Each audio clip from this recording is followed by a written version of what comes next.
বন্ধুরা, আমাদের শুভেন্দু দা কি বলতে চাইছে চলো একটু শুনে নিই। তার সঙ্গে আমারও বক্তৃতা কিছু তোমরা সবাই শুনে নাও যে আমি কথাগুলো ঠিক বললাম কিনা। কোথায় ভিটামিন দিতে হয় আর কোথায় অ্যান্টিবায়োটিক দিতে হয় আপনাদের ভূমিপুত্র শুভেন্দু অধিকারী সেটা জানে। কোথায় ভিটামিন আর কোথায় অ্যান্টিবায়োটিক দিতে হয় এবার কিন্তু আমাদের দাদা শুভেন্দু দাদা কিন্তু অবশ্যই দিয়ে দেবে। তবে দাদা যখন ক্ষমতায় চলে এসছে অবশ্যই দাদাকে আমার একটাই অনুরোধ বা আমাদের একটাই অনুরোধ, কিছু জিনিস তোমাকে চেঞ্জ করতে হবে। যেটা হচ্ছে আইন মারফত কিছু বেআইনি কাজ চলছে, যেগুলো রাস্তাঘাটে মানুষকে হেনস্থ করে পুলিশরা, ট্রাফিক পুলিশরা ঘুষ নেয়।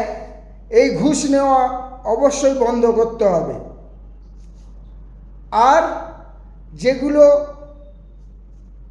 বেআইনি কাজ চলছে অবশ্যই সেগুলো বন্ধ করতে হবে।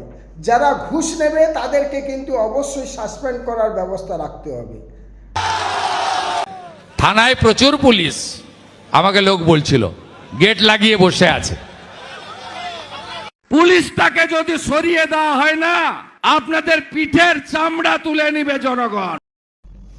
দাদা গো দাদা, তুমি তো ভালো করেই জানো গ্রামে গঞ্জে যারা এই তোলামূল করছে তারা তো নিজেদের বউদের সোনার গয়না, ঘর বাড়ি আর পাথর, শ্বেত পাথর, মার্বেল পাথর বসিয়ে একদম বিশাল এলাই কারবার।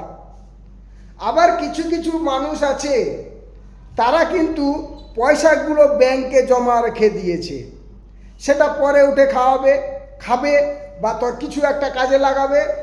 যেরকম ঘর আছে সেরকম ঘর আছে, কিছু দেখাতে চাইছে না। এমনও লোক আছে দাদা, এইসব যে করেছে তাদেরও অবশ্যই তাদেরকে শাস্তি দেওয়া হোক। জনগণের পয়সা নিয়ে নিজের বউয়ের গয়না বানিয়েছে। পিসি আর ভাইপো এই দুজনকে কি করি আপনি শুধু দেখুন। লিখুন আমার হোয়াটসঅ্যাপ নাম্বার 9733064595।